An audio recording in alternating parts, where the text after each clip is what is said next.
Our story begins deep inside a gloomy forest, where a frightened young boy runs desperately through the trees. His breath trembles, his footsteps echo, and something unseen is chasing him through the darkness. Before we find out what's after him, the scene shifts. A bright red school bus drives along a lonely countryside road, carrying 5 students and their driver. The road winds through the same eerie forest. Everything seems normal until a fallen tree blocks the main path. The driver sighs, looks at the kids, and decides to take a shortcut through a lesser-known route. None of them realize that this small decision will change their lives forever. As the bus moves ahead, the atmosphere grows strange. The forest looks lifeless, trees chopped down, birds silent, and skeletons scattered near the road. A chilling tension fills the air. Suddenly, chaos breaks out in front of the bus. Something moves across the road, forcing the driver to slam the brakes. He steps out to check and finds a dead deer lying in the middle of the path. As he turns back toward the bus, he freezes. A man with a gun climbs aboard. This man isn't just anyone, he's an escaped serial killer the students had heard about in the news. A cold-blooded psychopath known for murdering teenagers. Now, he holds the entire bus hostage. He orders everyone to throw their phones out of the window. The terrified driver keeps driving under the man's command, while they continue through the dark forest. The driver misses an old warning sign, restricted military. Zone, do not enter. Soon the road leads them into a long tunnel. Dim lights flicker on the ceiling, but halfway through the bus suddenly breaks down. The killer thinks the driver is tricking him. He points his gun at a girl and shouts, "Fix the bus right here, or she dies." The driver steps down nervously to check the engine. The tunnel lights flicker again, and then go out completely. Pitch darkness surrounds them. In that silence, they begin hearing strange, inhuman sounds echoing through the tunnel walls. The killer orders the driver to investigate. The man walks forward with his flashlight trembling in his hand. Then he stops. In front of him stands a grotesque, monster-like creature crawling from the shadows. The driver screams. But it's too late. The creature grabs him and drags him into the dark, killing him instantly.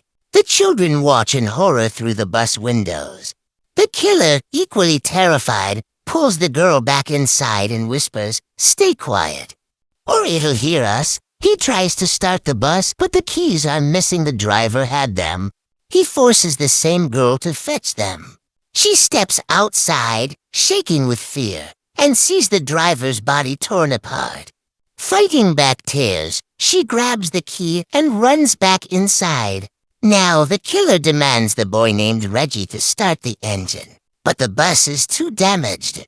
Reggie argues back, saying, "How can I start it when it's broken?" Enraged, the killer threatens to shoot everyone. Suddenly, one of the kids pushes him from behind. Reggie snatches the gun. But before Reggie can pull the trigger, the killer laughs mockingly. "You don't have the guts to kill me." Just then, a loud thud hits the roof of the bus. Everyone looks up. Scratching sounds surround them. The killer, furious, steps outside, shouting into the darkness, "Come on, show yourself." His voice abruptly stops. Through the window, the kids see something horrifying, the monster holding the killer's severed head in its long, slimy tentacles. The children scream. The creature climbs onto the bus, its massive arms reaching through the doorway. The kids try to escape from the back exit, but it's jammed. A flashlight beam hits the creature's skin, and it recoils violently. They realize the truth. The monster is afraid of light.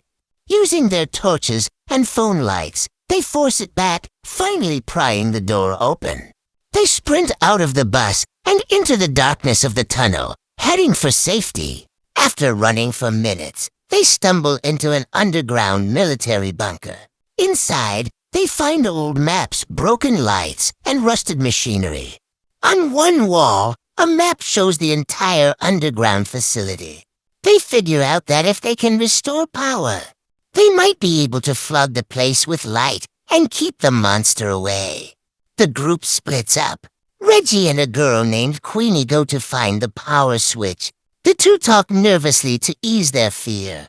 Queenie suddenly excuses herself to use the restroom, and Reggie waits nearby. Moments later, he realizes she's gone. Panicked, Reggie searches the dark corridors, calling her name. His friends join in and finally, they find her cornered. The monster is crouched over her, ready to attack. Reggie yells and flashes his torch at it, distracting the beast long enough for his friends to pull Queenie away. They all run, but Reggie drops his flashlight, and it falls into a puddle, snuffing out the only light he had. The creature lunges at him. Just as it's about to strike, the entire facility floods with bright light. The others have found the power control. The monster shrieks and retreats. In the control room, the group finds a scientist's notebook filled with research notes and photographs. The pages reveal the creature's origin years ago. A scientist and his sister discovered it while exploring this abandoned military base. The creature killed the sister, and ever since, the scientist dedicated his life to destroying it. He even built a machine that could kill the creature with concentrated light, but he died before finishing his work. From these notes, the kids learn that the monster attacks anyone whose blood it has tasted. Queenie's wound means she's marked, and now she's in grave danger. Determined to end this nightmare, the group decides to finish the scientist's work. They complete the light-based weapon and set a trap. They soak some cloth in Queenie's blood and place it near the center of the tunnel to lure the monster. When the creature approaches, sniffing the scent, they activate the trap. But the switch jams at the last moment, and the monster realizes it's a trick. It charges straight at Queenie. Just in time, Reggie forces the lever down. The machine bursts with blinding light. The creature screams, thrashing wildly. The kids run as the machine's sparks ignite a fire. The monster collapses, burning under the flood of light. The friends emerge from the tunnel, gasping, covered in dust and blood but alive. They watch from outside as flames consume the entrance.